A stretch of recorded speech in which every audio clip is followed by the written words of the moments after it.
ठीक है बच्चों। तो उत्प्रेक्षा का एक एग्जाम्पल हम ले लेते हैं ना, फिर उसे समझते हैं। जैसे लिखा है इसने, मुख मानो चंद्र है। ठीक है, क्या लिखा है देखिए आप एग्जाम्पल।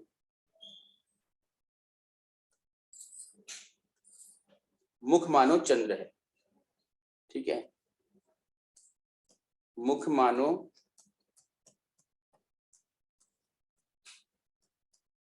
चंद्र है। श्लेष अलंकार, सॉरी श्लेष में जो जा रहा हूं मैं आपका, रूपक और उपमा अलंकार में आप देख रहे थे, वहां पर भी वो कुछ इस तरीके से ही कर रहे थे, तुलना कर रहे थे किसकी, उपमेय की उपमान से। तो अभी तो एक रिवीजन के लिए, उपमेय क्या होता है, उपमान क्या होता है। ठीक है, उपमेय वह होता है जिसकी तुलना की जाए, जो साधारण है, जो साधारण है वो है उपमेय, और उसकी तुलना हम करते हैं असाधारण से। जैसे मुख हर किसी का होता है, साधारण चीज है मुख, कोई बहुत भारी चीज नहीं है, हजारों दिखेंगे आपको एक ही कॉलोनी के अंदर। चंद्रमा अकेला है, असाधारण है, तो ये उपमान है। तो जब उपमेय की तुलना हम उपमान से करते हैं, उपमेय से उपमान की तरफ, ठीक है, तो उपमेय तो हो गया मुख इसमें, और उपमान हो गया आपका चंद्रमा। ठीक है, तो उपमेय की तुलना उपमान से करते हैं, लेकिन यहां पर वाचक शब्दों का प्रयोग भी हो रहा है। देखो पूजा बेटा सुनो, हेलो, यस सर। आ गए ना हम यहाँ पर। ठीक है, अभी स्टेटमेंट में, क्योंकि वाचक शब्द का प्रयोग उपमा में भी हो रहा था, उत्प्रेक्षा में भी हो रहा है, रूपक में नहीं हो रहा था। ठीक है, याद रखना है। तो लिख लीजिएगा इसको आप, उपमेय में उपमान की संभावना व्यक्त की जाए। उपमेय में लिखा हुआ है, इसको देखिए, उपमान की संभावना व्यक्त की जाए,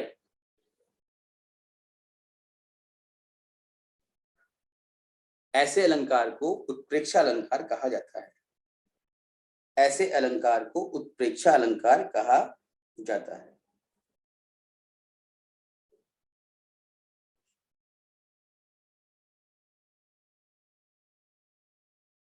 ठीक है, अब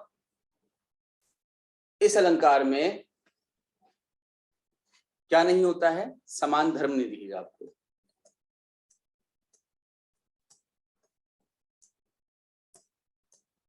ठीक है, क्या नहीं दिख रहा आपको, समान धर्म। आपको मैंने बताया था, उपमा अलंकार के 4 अंग बताए थे, जिसमें कि उपमेय भी था, यहाँ पर मुख उपमेय है, उपमान भी था, चंद्रमा उपमान है, और वाचक शब्द भी था, और मानो क्या है, वाचक शब्द है, लेकिन क्या नहीं है, समान धर्म। तो लिख लेंगे आप कि उपमा अलंकार के समान, उपमा अलंकार के समान, उपमा अलंकार के समान इसमें भी उपमेय कौमा उपमान तथा वाचक शब्द, वाचक शब्द, वाचक शब्द का प्रयोग किया जाता है। किंतु सब लोग लिख रहे हैं ना, लिखना अनिवार्य है, वरना फिर आप अपने मन से कुछ भी लिख देते हो। वाचक शब्द का प्रयोग किया जाता है, किंतु किंतु समान धर्म का,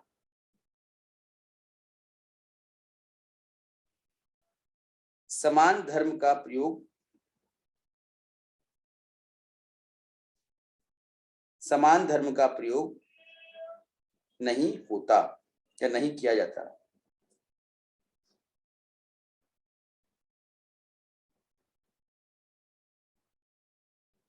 लिखा? Yes sir.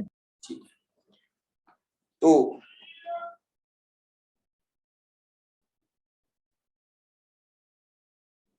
बाकी तो देखो, जब तक आप प्रैक्टिस नहीं करोगे तब तक ये चीजें एकदम समझ में नहीं आएंगी। चाहे मैं कितना ही आपको बोल दूं कि आप ऐसे याद कर लो इसको, कि जहां पर जनु मनु मानो जानो ऐसा आएगा तो उसको हम उत्प्रेक्षा कह देंगे। तो लिख लीजिएगा आप, इस अलंकार में जनु, मनु, मानो, जानो आदि वाचक शब्दों का प्रयोग किया जाता है। आदि वाचक शब्दों का प्रयोग किया जाता है। देखो बच्चों, मैंने पहले की क्लासेस में आपको स्पष्ट किया है, मैं फिर से कर देता हूं। उपमा अलंकार के भी भेद होते हैं, अनुप्रास अलंकार के भी भेद थे, उत्प्रेक्षा के भी भेद हैं।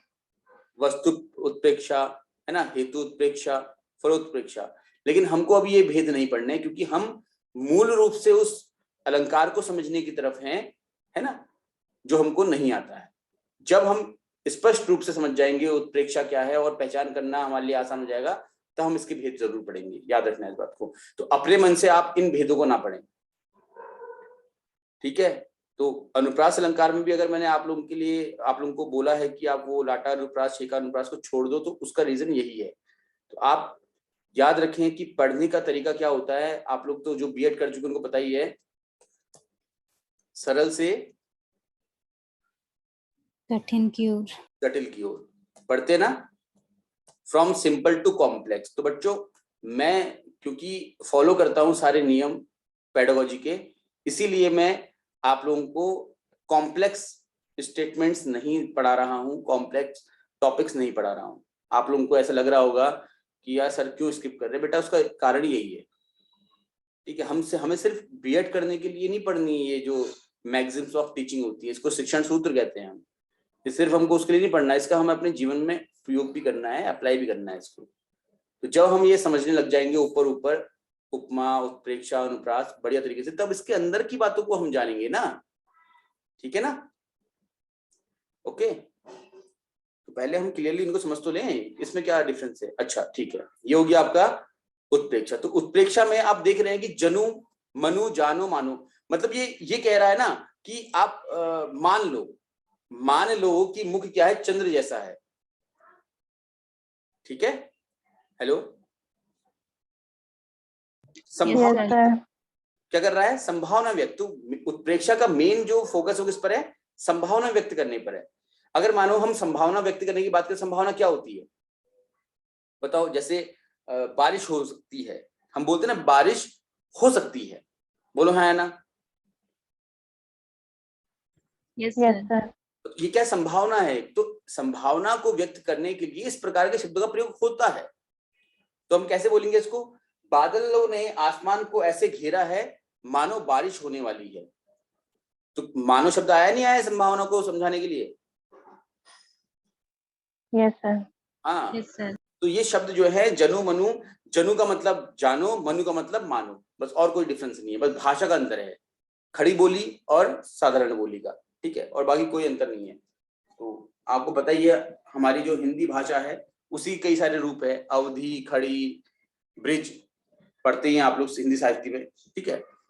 तो जनु, मनु, मानो, जानो जहां पर भी आपको देखने को मिलेगा तो समझ जाना कि ये उत्प्रेक्षा होगा, उत्प्रेक्षा हो सकता है, 100% उत्प्रेक्षा होगा या उत्प्रेक्षा हो सकता है, ये आपको समझना है। अब कुछ हम साधारण चर्चा करके इसको और स्पष्ट कर लेते हैं। जो हमने उदाहरण उपमा में पढ़े थे उन्हीं को हम ले लेते हैं। जैसे तो मैंने बोला था कि उमा ऐश्वर्या की तरह सुंदर है, बोला था ना एग्जाम्पल। Yes sir.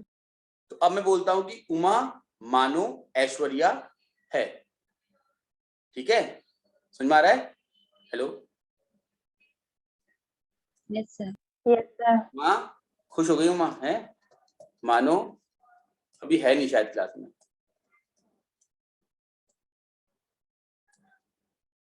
ऐश्वर्या है। तो क्या हो गया, उमा उपमेय, ऐश्वर्या उपमान और मानो क्या आपका वाचक शब्द। आसान है नहीं है। Yes sir. फिर बोला हमने किरण, तो उपमा में क्या बोला था मैंने कि किरण आइंस्टीन की जैसी बुद्धिमान है,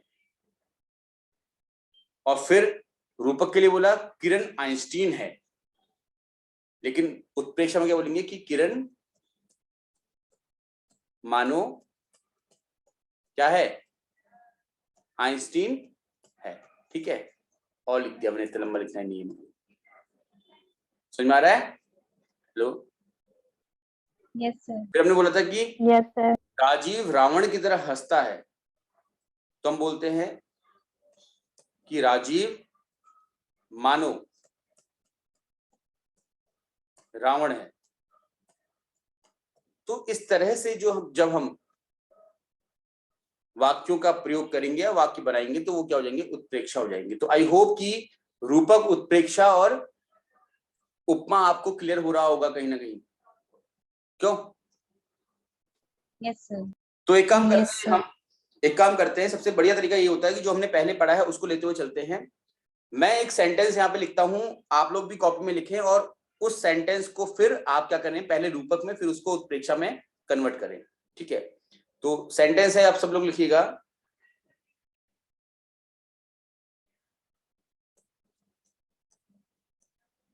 राम, या राम, रमेश लिख देते हैं। ठीक है, राम फिर वो भगवान राम जैसा हो जाएगा ना। रमेश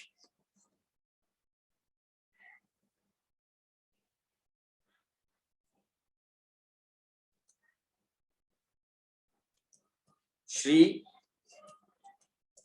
राम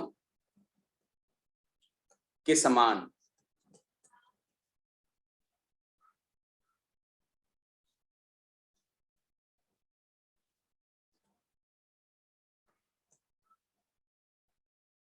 पुरुषोत्तम है।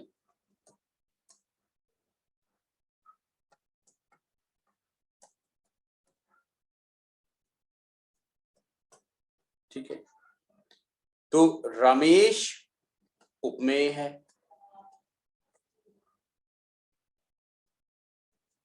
श्री राम से तुलना कर रहे हैं, तो ये क्या है, उपमान है।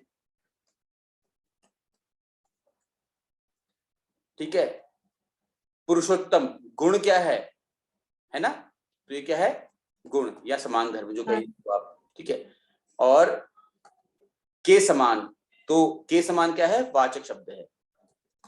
ठीक है बच्चों? Yes sir. Yes sir. वाक्य है रमेश श्री राम के समान पुरुषोत्तम है। अब इसको आपने, ये तो है आपका उपमा, इसको आपने रूपक और उत्प्रेक्षा में चेंज करना है। जल्दी करो अपनी अपनी कॉपी में और लिख के भेजो। ठीक है, चैट बॉक्स या कमेंट बॉक्स जो भी बोलते हैं आप, इसको इसमें लिख दीजिए। पहले उपमा मैंने आपके सामने लिख दिया है, अब आप उसको रूपक और उत्प्रेक्षा में कन्वर्ट कीजिए। जल्दी करो।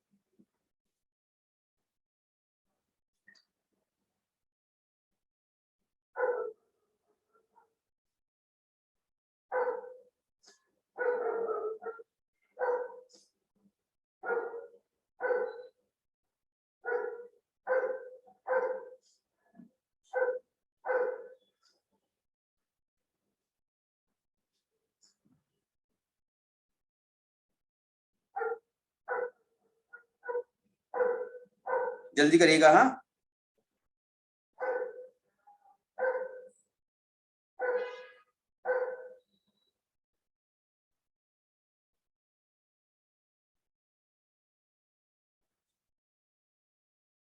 तो उम्मीद करता हूं कि आप लोगों ने कर लिया होगा। ठीक है, चलिए, तो रमेश श्री राम के समान पुरुषोत्तम है, ये तो हो गया आपका क्या, उपमा अलंकार। अब इसी को हम चेंज करें रूपक में, तो रूपक के अकॉर्डिंग क्या जगह, ये रमेश श्री राम है। रमेश श्री राम है, सीधा हो गया आपका। सिर्फ उपमेय और उपमान यहां पर होता है। ये हो गया आपका रूपक अलंकार। उत्प्रेक्षा रमेश मानो श्री राम है। Very good.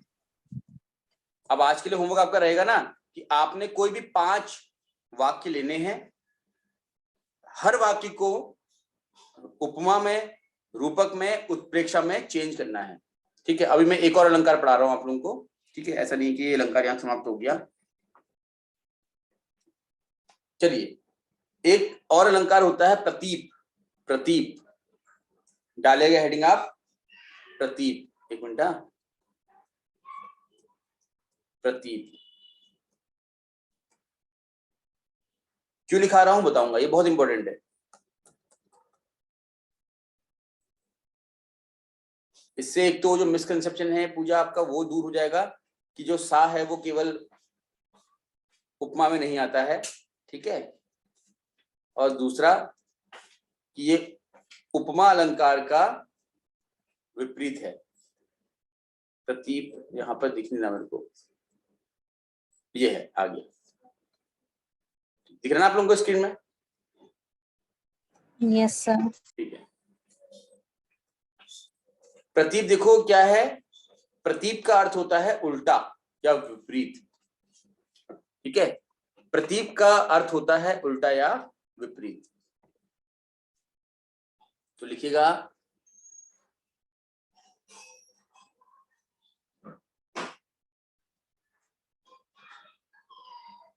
उपमा का उल्टा, उपमा का विपरीत या उल्टा अलंकार प्रतीप कहलाता है। अब कैसे समझेंगे देखो,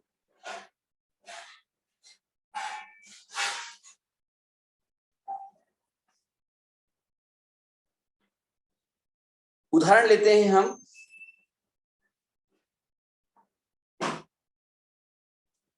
मुख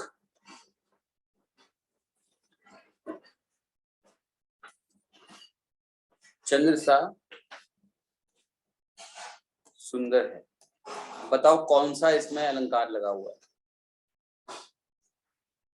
उत्प्रेक्षा।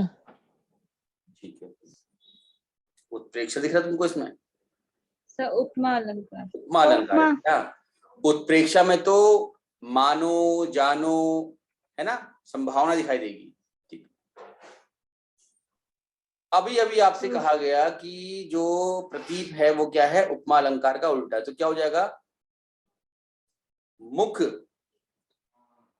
चंद्रमा के समान है या चंद्र सा सुंदर है या चंद्रमा के समान सुंदर है, जो भी कहिए आप, तो इसको बोलते हैं चंद्र मुख सा सुंदर है। उल्टा कर दिया आपने, समझ में आ रहा है? पहला स्टेटमेंट था हमारा मुख चंद्र सा सुंदर है, ये था उपमा अलंकार, इसको लिखिए आप। फिर लिखिए आप चंद्र मुख सा सुंदर है, चंद्र मुख सा सुंदर है। हेलो,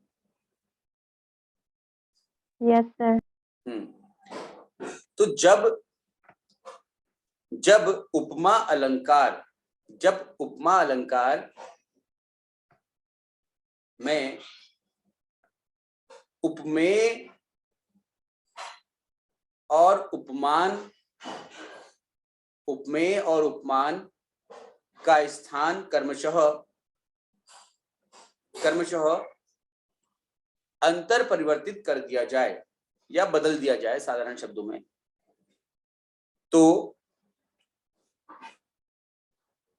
इस प्रकार बनने वाले अलंकार को प्रतीप अलंकार कहते हैं। ठीक है, हेलो, यस सर। अब देखो समझो इसको, जितने भी उदाहरण हमने लिए थे उनमें तो समझना क्या है, सिंपल सा। अगर मैं आपको ये लिखवाता हूं ना, आपको अगर मैं ऐसे लिखाऊं कि उपमेय, उपमा में हमने सॉरी उपमा अलंकार में पढ़ा था हमने कि उपमेय की तुलना उपमान से की जाती है और प्रतीप में होता है उपमान की तुलना उपमेय से की जाती है। तो ये बहुत भारी भरकम शब्द हो जाएंगे, समझने में अटपटे हो जाएंगे। तो इसलिए बेटर ये है कि आप ये लिखो कि उपमेय और उपमान को बदल दिया जाता है, बस हो गया, स्पष्ट है, समझ में आ जाएगा। अब जितने भी उदाहरण आपके बने थे उपमा अलंकार में, उन सब में क्या करो आप, अभी अभी करो, यही बैठे बैठे जितने भी एग्जाम्पल आपके बने थे उपमा अलंकार में, उन सभी एग्जाम्पल्स को पकड़ो और उपमेय की जगह पर रख दो क्या, उपमान, और उपमान की जगह पर रख दो उपमेय। ठीक है, चलिए स्टार्ट करते हैं। आप लोग सब स्क्रीन पे ध्यान दीजिएगा। मैंने बोला था उमा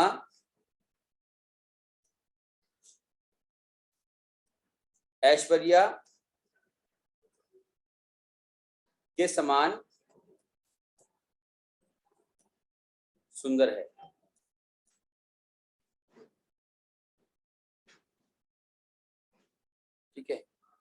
इसको करो जरा चेंज, क्या हो जाएगा?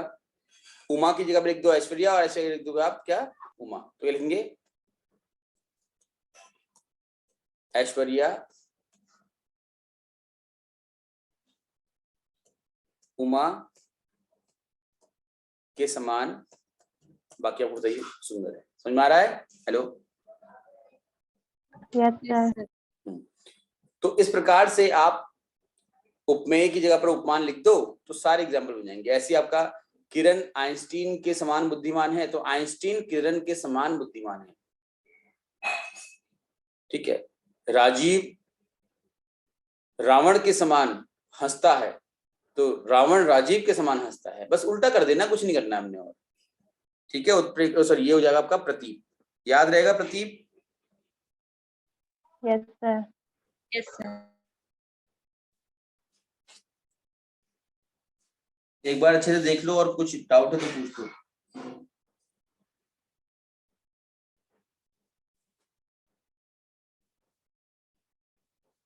कोई भी डाउट है तो पूछ लो। देखो, अलंकार इतने सरल नहीं है कि एक मिनट में पढ़ा और हमारा हो जाए। ठीक है, समय लगता है होने में।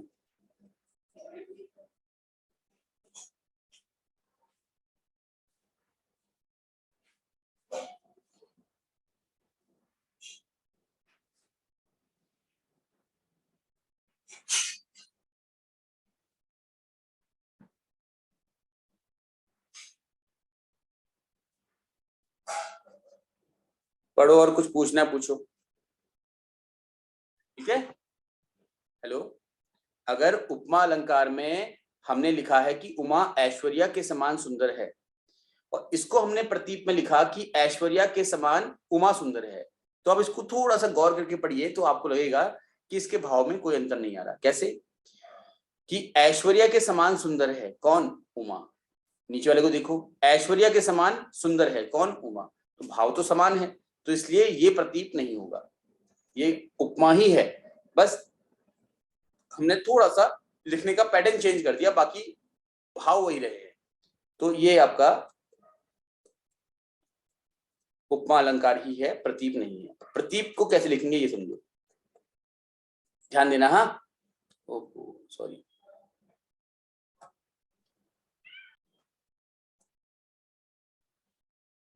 तो बस यही होता है, थोड़ा सा इन चीजों को ध्यान देना है। जब पेपर दोगे तो वहां पर भाव भी समझ लेना, उसके अर्थ क्या बन रहे हैं ना, अर्थ के आधार पर फिर आप लोगों का जो भी आंसर आएगा उसको कंटिन्यू करना। तो देखिए, ये बैक हो गया था थोड़ा सा, तो समय लग गया, सॉरी। ऐश्वर्या को यहाँ ले आओ और उमा को यहाँ ले जाओ, बाकी इसको ऐसे रहने दो, बाकी को चेंज मत करो। ठीक है, बाकी का जो प्लेस है उसको चेंज मत करो। ऐश्वर्या उमा के समान सुंदर है। ठीक है। देखो होता क्या है ना, उपमा में आप देखिएगा जितने भी एग्जाम्पल आपको मिलेंगे उपमा में, ये जो वाचक शब्द है किसके साथ लगता है? उपमान के साथ। ठीक है, हमेशा याद रखना कि उपमा में वाचक शब्द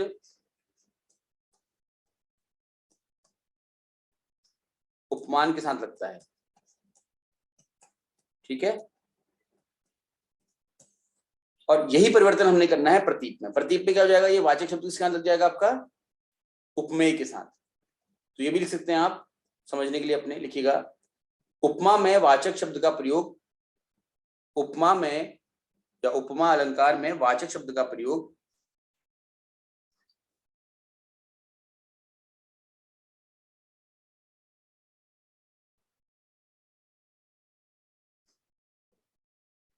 उपमा में वाचक शब्द का प्रयोग उपमान के साथ होता है, जबकि प्रतीप में वाचक शब्द का प्रयोग उपमेय के साथ हो जाएगा। प्रतीप में वाचक शब्द का प्रयोग उपमेय के साथ होगा।